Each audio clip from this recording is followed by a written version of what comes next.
இப்போ 4ஆம் படத்தில் கடைசி பாடம் வேலைக்கேற்ற கூலி நடத்தினனா, டீச்சர் பாடம் நடத்தினனா, அதில் இப்போ நம்ம 8ஆம் வகுப்பு படிக்கிறோன்னு வச்சுக்கோ. 8ஆம் வகுப்போட நம்ம கல்வி நின்றுச்சு.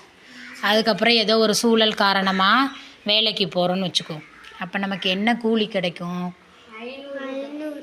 கம்மியாக தான் கிடைக்கும். 8ஆவது முடித்த உடனேயே ஒரு வேலைக்கு, ஏதோ ஒரு வேலைக்கு, தோட்டத்து வேலைக்கோ காட்டு வேலைக்கோ அந்த மாதிரிலாம் போனோம்னா குறைவான கூலி கிடைக்கும். 10ஆவதுக்கு முடித்த உடனேயே ஒரு மில்லு வேலைக்கு போகிறோம்னா ஒரு 5000 10,000 சம்பளம் கிடைக்கும். அதுக்கப்புறம் நம்ம படிப்புக்கு தகுந்த இது தான் கிடைக்கும்.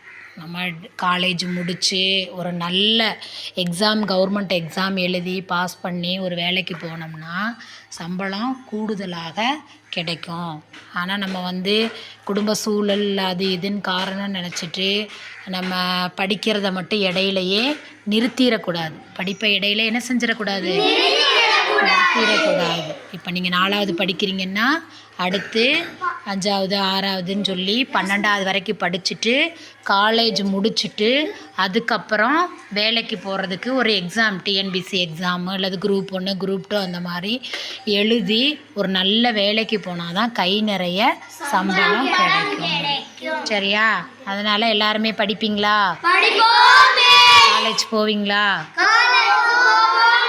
சரி, இப்போ ஒவ்வொருத்தரையாக நான் கேட்குறேன். படித்து நீ என்ன வேலைக்கு போவேன்னு சொல்லணும். சரியா? ஒவ்வொருத்தராக எழுப்பி விட்டு கேட்குறேன்.